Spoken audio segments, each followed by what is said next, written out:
Жители столицы Коми не поддержали сторонников Навального. Накануне они выходили на несанкционированные акции в разных городах России.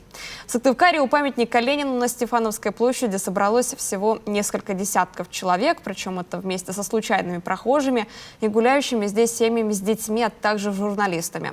Для обеспечения безопасности горожан на самой площади дежурили полицейские, люди вели себя спокойно, лозунги не выкрикивали, пикеты не устраивали, плакаты не демонстрировали. Присутствовал на несанкционированной акции коммунист Олег Михайлов. Правда, пообщавшись с однопартийцами, он быстро ушел.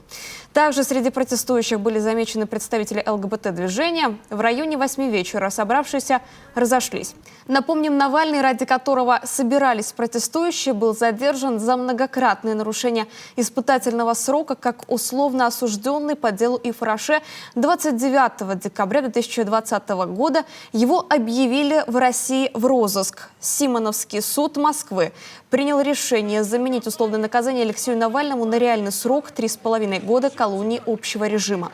При этом срок лишения свободы Навальному будет засчитан год пребывания под домашним арестом, поэтому суммарно в колонии он проведет 2 года и 8 месяцев.